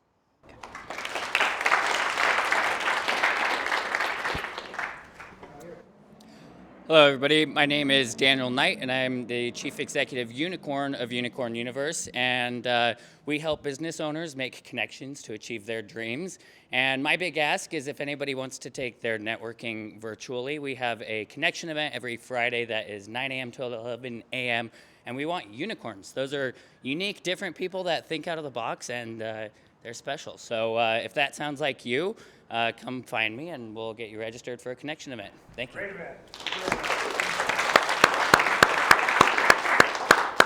What's up, everyone? My name is Jesse Simpson. I'm a former U.S. Marine and firefighter turned entrepreneur. My mission is to create a lasting legacy for my family and my company, Abundance Codes. What we do specifically is help people that have a vision bring it into being by solving the traditional challenges with funding. What that looks like is accessing large amounts, so think $50,000 to $200,000 or more in 0% interest business credit. So you can start or scale your business, make an impact on the world without having to risk your own assets or personal savings. My big ask is I'm looking to connect with other entrepreneurs, business owners that work with businesses and develop strategic partnerships. I believe that with my company, I want everyone who comes within the circle of influence of Abundance Codes to grow in abundance, and I think there's a way we can make that happen. Go. What's going on, everybody? My name is Alex Freaky. That is my last name. I'm the guy who asked the question about the family thing, but I am a med device rep by career. I have a sports nutrition brand, 2 websites to attach to it, and also have another endeavor which I'm working on in the med device world for another business. My biggest ask of all of you, if you know anyone or a group that buys and sells businesses, I would be interested in speaking. My brand is currently up for sale because I'm going in a different direction. So if you guys have anything, a networking that buy businesses and brands, let me know. Thanks, guys.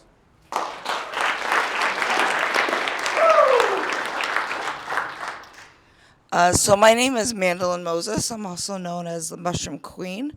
I invented a new strain of mushrooms that I call the Tesla Shroom. And we're about to launch a new product called the Cosmic Bomb. And we work with different strains of medicinal mushrooms and also gourmet mushrooms. So we are just launching this new product. So if any of you are interested in healing your mind, body, and soul with the power of mushrooms, connect with us and try our new Cosmic Bomb mushrooms. Thank you.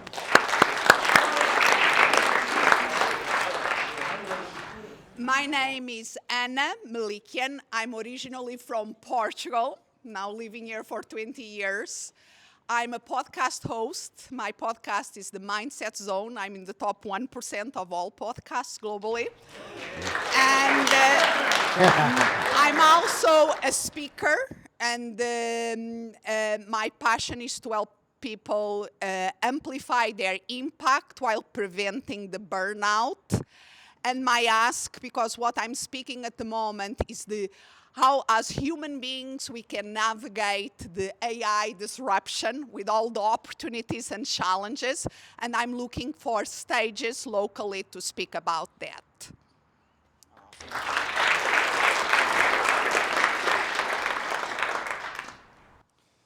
My name is Dylan Thornton, and I'm a multiple business owner, mainly a sales organization. We sell packaging, and my goal is to do it the right way, give sales reps a good place to feel meaningful, and I'm building a team.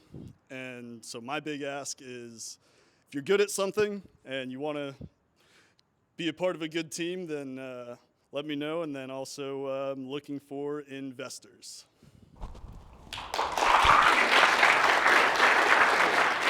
Sorry. All right, my name is Marjana Reid. I am born and raised here. I am a medical benefits and eligibility specialist for Access, and my goal is actually to be the most impactful advocate for autism and also the coach for curing autism through habitual repetition. And my ask is I'm starting to build my real estate portfolio to fund my lifestyle and my business through autism. So if anyone can help with that, be greatly appreciated.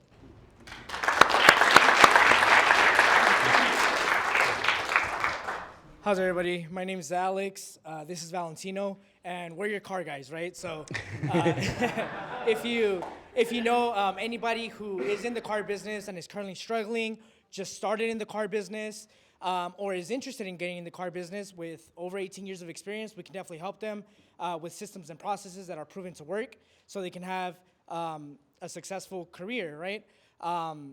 And so my ask is, if you know anybody, send them our way. Or if you need a car. Or if you need a car, please let us know. We'd love to help you out. Hi, my name is Lily Neester. I'm a soon-to-be naturopathic doctor, and I do mindset and relationship coaching. I help people go from anxious to confident by healing past trauma, overcoming limiting beliefs, and releasing suppressed emotions. And I do this by taking a holistic root cause approach using individualized counseling techniques, mind-body medicine, and homeopathy. So I do this by helping you work through both the conscious, the subconscious, and the body so that you can reclaim your authentic confidence. Boom. Thank you. Hi, my name is Mia Romaine. This is my business partner, Michelle Capitan, and we are both in real estate, the realtor thing, if you guys need a house. But what we're here for is we're midterm rental property managers. We just started our business, and the Secret Knock event just last month actually supported and skyrocketed all of our motivation for this, so I'm really excited to be here. But what we're looking for is we're creating a new space in rentals and management, and we're looking for investors who are interested in converting long-term rentals or short-term rentals and building that portfolio, as well as if you know anybody who's looking to for a temporary place to stay. We're bridging a gap in some of the affordable housing market as well. So it's a lot of different opportunities, and if you have any questions, we're happy to answer any. So. Got back here. How's everybody doing? Everybody grateful to be here? I feel like I'm losing my voice. It's dry. I don't know what it is. I need more water.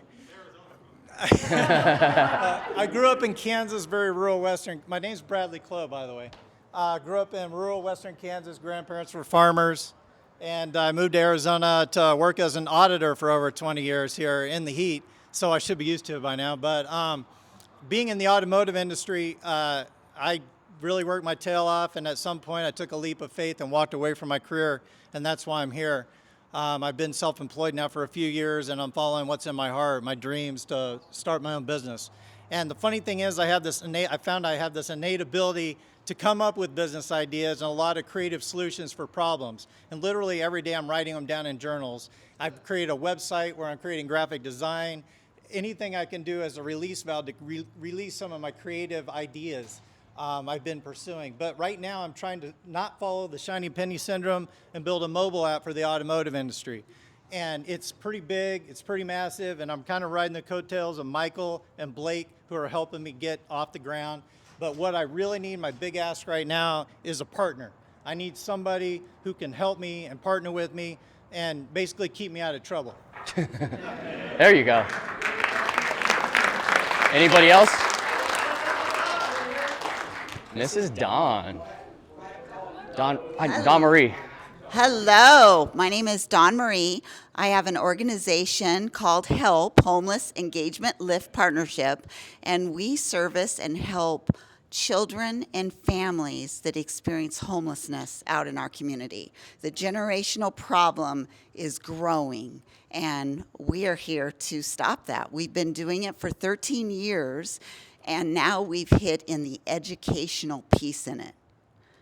This is big. This is life skills. These are things that we need for these kids and for the adults, the parents. So my ask today is if you are somebody that is that person that wants to be a part of this, come talk to me. Boom. Real quick on that, we just held our first event with Dawn Marie. What was that, a week or 2 weeks ago? 2 weeks ago. All I gotta say is what she's done in 13 years, what we got to witness in just one event within 8 hours is amazing and phenomenal. And not only that, her team and everybody they have. If her next one, please let people know and everything. We'd love to share it to our community, but you guys got to go out and see what she's doing and how she's helping people because she's doing it at the highest level here in Arizona. So.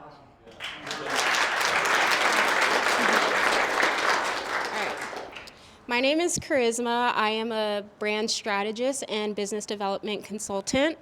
I primarily just wanted to share with you all today just because I heard a lot of people saying I am and I recently went to Secret Knock with these guys and had mentorship given to me by Lady Jane Dupree. And she told me that when introducing yourself, you don't say I'm you say I'm the blank, blank, blank. My man in the paisley shirt just said that. He said I'm the fastest so and so and so. And so I just wanted to extend that advice to everybody else because that is a part of your branding. So like for myself, I've started introducing myself as the most visionary brand consultant in Arizona and soon to be the entire nation. So just wanted to give you guys that piece of gym advice. So when you're introducing yourself, you are creating that message of you're the person that they need to see and you're not a part of that million of people that do the same thing that you do.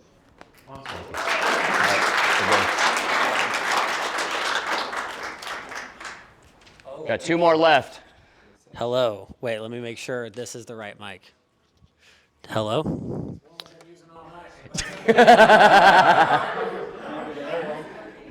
Hi. My name is Clayton, otherwise known as Production Daddy. Thank you. So what I do is I create productions, all sorts of sizes, everything from big documentaries to small mom and pop shops. So if anyone needs Production Daddy, I'm literally right here. So Thank you. Light it up. What's up, y'all? So, I want to give a testament to Secret Knock as well, and just a big shout out to these fellas. These guys have literally changed my life, and I'm just so grateful. They've given me opportunities to speak at their events and just be a part of them and go to Secret Knock. And I can't really explain the activation that came from Secret Knock, but it's big. And so my name is Nico Arapklis. I am the host of the Just Grow podcast. We throw live podcast events in front of a live audience. We do breath work.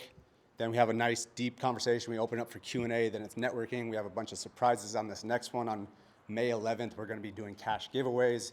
The energy that's in this room, if you want to continue this energy, come to May 11th. It's going to be the best event we've ever thrown. It's going to be our 11th event on the 11th. It's got to be something within that. So we got a little promo video that we're going to show. The guy that I'm interviewing, his name is Akshay Nanavati. He's about to go set 3 world records to be the first guy to traverse Antarctica coast to coast for 110 days, 1,700 miles. It's insane. So we're interviewing him right before he goes, and that's my ask. If you guys want to continue this vibe, come hang out with us. We're going to have a good time. It's going to be out in the Biltmore area. You can go to www.justgrowpodcast.com. And I'll let the video do the explaining. Akshay Nanavati. He's a Marine Corps veteran, author, entrepreneur, adventurer, and philanthropist who has cultivated true magnetic energy.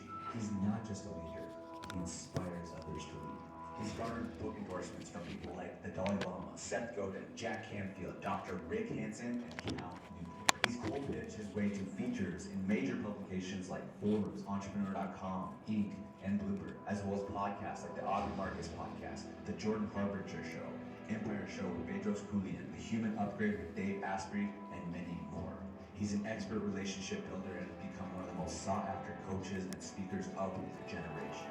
Akshay has built a global business as well as a non-profit, the Fear Honor Foundation. They've tackled social issues, empowered underserved communities, and built schools. Now, Akshay embarks on his most audacious challenge yet, the first solo coast-to-coast ski crossing of Antarctica. It's about pushing the boundary of what's possible and bringing back the wisdom desperately needed in these times. On May 11th at 4:30 p.m. at the altar on Camelback Road in Biltmore, you'll have the privilege of witnessing Akshay's magnetism firsthand. You'll learn his approach to building and nurturing high-value relationships, raising hundreds of thousands of dollars in capital, and cultivating a bulletproof mindset.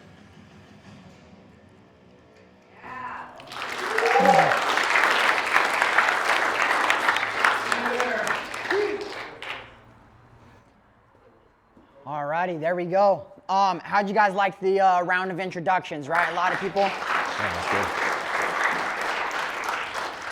What we like to do different at our events is, yes, this is half a networking event. We like people to have the chance to speak rather than going to these networking events where the music's super loud, everybody's drinking cocktails to get a buzz, and passing business cards around that they end up throwing away when they get home, right? So here we get to actually let you guys introduce yourselves voluntarily. The room has grown, so normally when there's about 20 people in the room, everyone gets to share. But you guys got an idea now of who does what in the room, who needs help, and if you're that person that can help them, I encourage you guys, after we're done with this next session, go introduce yourself, exchange phone numbers, build a relationship. I've now acquired 2 core values that I live by after I heard it from an individual: make friends and have fun. So now by simply making friends, right, we've all heard the core values, loyalty, honesty, trust, all those ones. But here's the thing, if you just make a friend and you're really an authentic friend, all that stuff is underlying inside of friendship. You do that, you guys enjoy each other's time, you guys have fun like at events like this, have fun at events like Nico's podcast and Secret Knock out in Las Vegas and San Diego. You guys go out there and have fun with friends. Eventually, once you guys have synergy with each other, you're gonna figure out how you can do business with each other and then, accomplish success together. So what I wanna do is, I'll have Blake speak for a second. We're gonna spend a moment and just tell you guys, what is Ideal? What is it that we do? What is it about? Why do we bring you guys together? And how are we being of contribution to your guys' success? So let me ask you guys this question. How many of you went to an event and then after you left that event, you didn't know what to do, but you had all this excitement and everything? Like probably one will be tonight, but how many of you did that by show of hands? How many of you have been sick and tired of being sick and tired and you want to change your life? I know we were talking about this, and you want to start on a new journey and you want to become someone, but you don't know how to do it. That was me 10 years ago. That's Ideal. I want you guys to think of what we created with the app and the book is a blank canvas for you to master your habits so you can master your life. It'll take you from where you are at now to where you want to be. It's you versus you every single day. Now what's awesome about it is whatever you put in this app or you put in the book, and if you follow the system, the process, and the structure of it, you will become who you want to become, and that's where we help you create your ideal life. So in a nutshell, I want you to know, because a lot of people are asking, what is Ideal? What do we do and what do we offer? The last thing is who we work with. And what do we offer? We offer consulting, coaching, one-on-one coaching, group coaching as well. We have white labeling options for our book and our app. And then we also work with entrepreneurs, CEOs, sales professionals, teams from all around the world. So if that is any of you are looking for that, that's what we have in store for you. We're not here to compete with coaches. We're not here to compete with anybody, and there's no competition. If you're a coach in any area, you're helping someone, teach someone, train someone in anything, and you don't have a tool to help them maximize the results, Ideal is that tool. Whatever you're doing to educate, teach, and help people do, just think if you could 10x the results with actually having something that's a blank canvas to put in that and have your person that you're educating or teaching all there, and they have a system and process on how to execute and become the best version of themselves through whatever it is that you're educating them on. That is Ideal. You go ahead and take over. Yeah, there's a story. You guys hear me, if you guys have heard me, been around me enough, you've heard this story a lot, but I use this analogy because it really stands out to how our minds work, right? So in high school, I was someone that caused a lot of trouble, right? So I would go to parties, I would hang out. Now I remember one time in high school, I went to this house party, and I'm not a drinker, right? I'm not a drinker, I don't like drinking, but I drank and I got blacked out. And so I went home and I woke up the next day. I called one friend. I said, hey, what happened last night? Like, is everything good? Who has my car, right? I just woke up and I was just like, all right, who has my car? Like, do I gotta go pick it up? They go, no, you drove yourself home.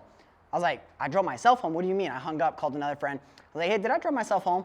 They're like, yeah, you insisted, like you were fine. It was like 3 a.m., but no, you dipped out. You said you were good. And so what I realized is I was like, okay, in that moment, my conscious mind shut off. It went black, right? Whenever you consume alcohol, you black out. So my conscious mind shut off, but my subconscious mind was on. And so what happened was I happened to know where my keys were. I was driving a stick shift at the time, so I was able to start the car, work the clutch, gas, and brake. I was able to shift from first to sixth gear. I was able to stop at every stop sign, hopefully. I was, stop at every red light, hopefully. And I know I took a freeway home because that was the only route to get back home was the freeway. So I walked out and I was like, all right, looking at my car, trying to make sure there's no dents, no scratches. And I was like, all right, well, I did good. So I got home, everything's good, back to my normal life, right? Now, that didn't mean nothing to me until about 10 years later when I started really studying the science of habits, how we do what we do, why we do what we do. And I discovered and I came across this thing called the knowing-doing gap, right? How many of you know so much information that I promise every single one of you guys, you know what to do next? A lot of you guys were asking Greg questions like, what do I do next? Stupid question. I promise you, you are sophisticated enough. You actually know what you should be doing next. Here's the thing. There's a knowing-doing gap. You know what to do, but you're not doing it, right? Why is that? It's because a part of your personality, a part of the habits you've developed over a long period of time stop you from doing. And so now I reflect back on that moment and I was like, man, our subconscious is so powerful that every single person here didn't even drive here. You're like, yeah, I did. My car's parked out there. Like, you drove, right? Your body drove. You were on the phone, you were checking your phone, scrolling, you were talking to a passenger, you were looking out at the city, you were thinking thoughts. You did actually everything else but drive. Your body drove for you. See, that's a subconscious habit. When you do something so much over and over and over again, repetitively, it becomes a part of your being. So what we did with Ideal is we started seeking what are all the success habits on earth. Remember Reid said the Napoleon Hill Foundation wrote that letter for him to now go interview all their Rolodex of people on earth? What did he discover? He started discovering what was success. What did he do? He put it all in a book called Wealth Made Easy. Every single page is wealth hack number 1. Flip the page, wealth hack number 2. 75 wealth hacks from 75 different successful people that he interviewed in life. He did it again because remember he said, when I go talk to this person that the Napoleon Hill Foundation sent me to, well, this person said, oh, well, you got to meet this person. So now all the other people he met, he started asking them the same thing. Give me one statement in personal development that someone can go apply to their life right now. He just finalized his last and final book called Personal Development that just went national bestseller yesterday, right? So that is what Ideal is. What we did is we figured out what are all the success habits of the most effective people on earth. And we instill success into you until it's subconscious. So now I have all these success habits in me that just happens, right? I don't have to wake up and try to be confident. I don't have to wake up and try to write down my goals. I don't have to wake up and try to whatever it is that scares you to go take action, right? I don't have to do that because I instilled it into my being.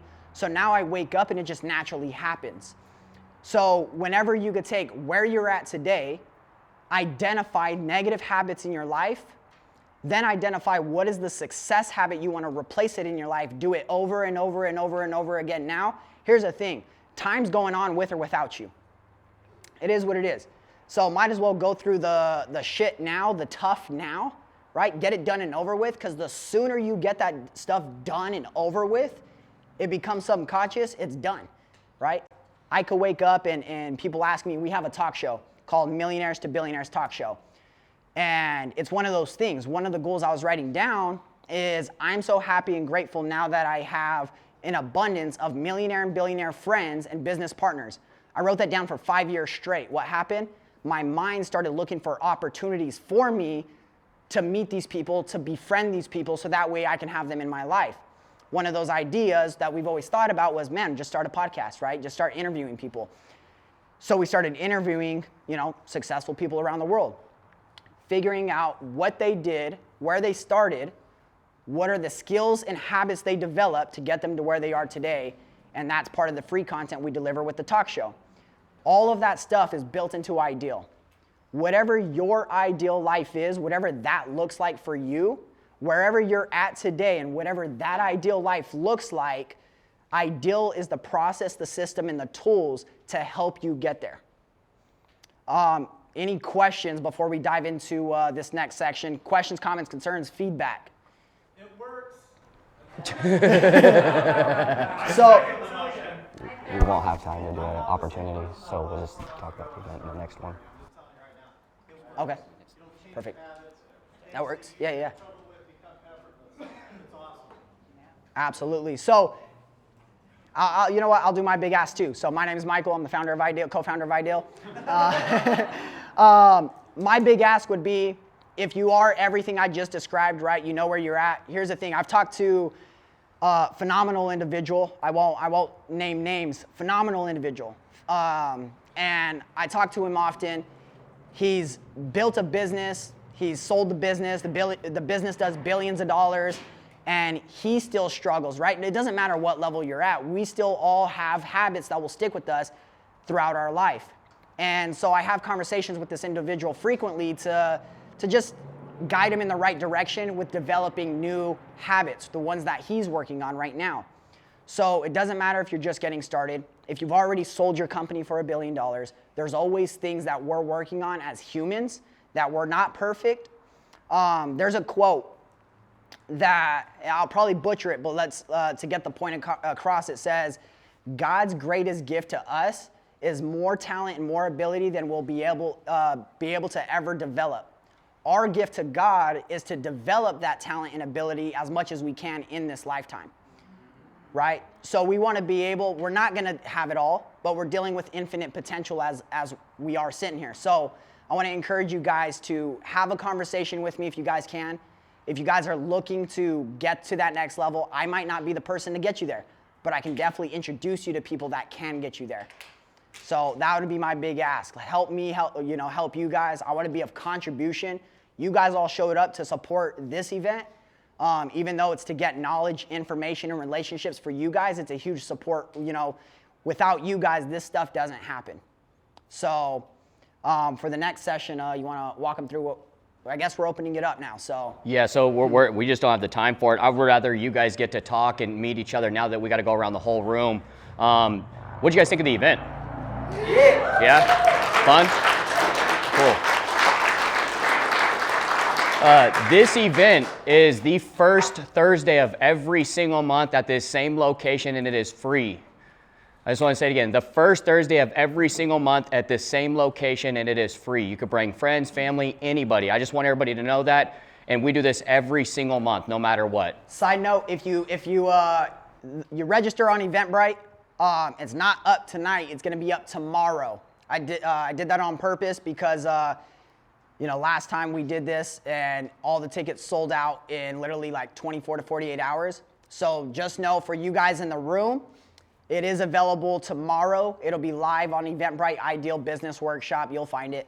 And you can register for next month's first Thursday. Outside of that, we're good to go. We got 45 minutes for everybody to talk, hang out, finish off the rest of the food. And hope you guys had a great night tonight. Nice meeting a lot of you guys, all these beautiful faces. Love hearing what a lot of you guys got going on. And we have a lot of people that we could connect you guys so we could help you guys get to the next level. So thank you guys again for coming out tonight. Enjoy